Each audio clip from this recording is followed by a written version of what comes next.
ত্রয়োদশ জাতীয় সংসদ নির্বাচনে নড়াইল ২, ৯৪ সদরের একাংশ ও লোহাগড়া আসনে গণ অধিকার পরিষদের প্রার্থী হিসাবে মনোনয়নপত্র জমা দিয়েছেন জাতীয় সাংবাদিক সংস্থার চেয়ারম্যান লায়ন মোহাম্মদ নুর ইসলাম।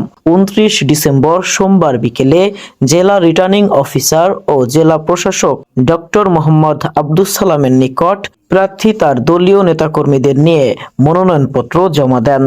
মনোনয়নপত্র জমা দেওয়ার পর গণ অধিকার পরিষদের প্রার্থী লায়ন মোহাম্মদ নুর ইসলাম সাংবাদিক ও গণমাধ্যমের মুখোমুখি হয়ে বলেন, আমি লায়ন মোহাম্মদ নুর ইসলাম নড়াইলবাসীকে কথা দিচ্ছি, আমি যদি নির্বাচিত হতে পারি, নড়াইলের মানুষ আমাকে যদি এমপি হিসাবে স্বীকৃতি দেয়, তাহলে আমার লক্ষ্য থাকবে প্রথমে আমাদের নড়াইলকে সি ক্যাটাগরি থেকে উন্নীত করে এ অথবা বি ক্যাটাগরিতে আনার, মেডিকেল কলেজ ও বিশ্ববিদ্যালয় তৈরি করার। শুধু তাই নয়, এই অঞ্চলে আজ অথবা কাল পাইপ লাইনের গ্যাস আসবে।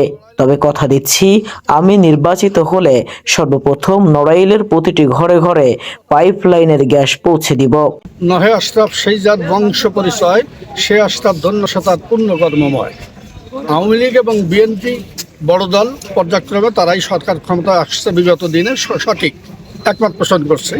কিন্তু আওয়ামী লীগের এমপি হোক আর বিএনপির এমপি হোক, নড়াইল যেটা সি ক্যাটাগরির জেলা, এটাকে উন্নীত করে বি বা এতে নিতে হবে, এই কথাটা কোনো সরকারি আমলেই কোনো এমপি বিএনপি বা আওয়ামী লীগের এরা মনে করে নাই।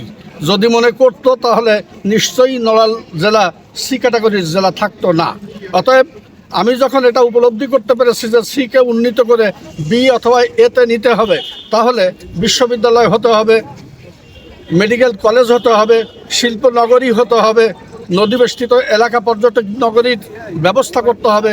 এ সমস্ত কার্যক্রমগুলো আমি বাস্তবায়ন করে প্রমাণ করে দিয়ে দেব নড়াইল জেলা সি ক্যাটাগরির জেলা না, নড়াইল জেলা এ বা বি ক্যাটাগরির জেলা ইনশাল্লাহ।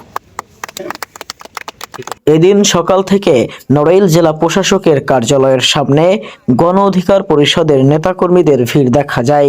মনোনয়নপত্র জমা দেওয়ার সময় উপস্থিত ছিলেন গণ অধিকার পরিষদ কেন্দ্রীয় কমিটির সদস্য মনিরুল মওলা, জেলা গণ অধিকার পরিষদের সাংগঠনিক সম্পাদক মোহাম্মদ টিপু শেখ, লোহাগড়া গণ অধিকার পরিষদের সভাপতি নজরুল ইসলাম, নড়াইল যুব অধিকার পরিষদের সাধারণ সম্পাদক তাহাজ্জুদ খান, লোহাগড়া যুব অধিকার পরিষদের সভাপতি সৌরভ হোসেন মোল্লা, জেলা ছাত্র অধিকার পরিষদের সভাপতি আনিসুজ্জামান সোহাগ, জেলা যুব অধিকার পরিষদের রাজনীতি প্রশিক্ষণ বিষয়ক সম্পাদক তৌহিদুল ইসলাম, জেলা গণ অধিকার পরিষদের ধর্ম বিষয়ক সম্পাদক মহাসিন লস্কর সহ বিভিন্ন ইউনিটের নেতাকর্মীরা। মনোনয়নপত্র জমা শেষে নেতাকর্মীদের ট্রাক মার্কার পক্ষে পথচারীদের কাছে ভোট চাইতে দেখা যায়।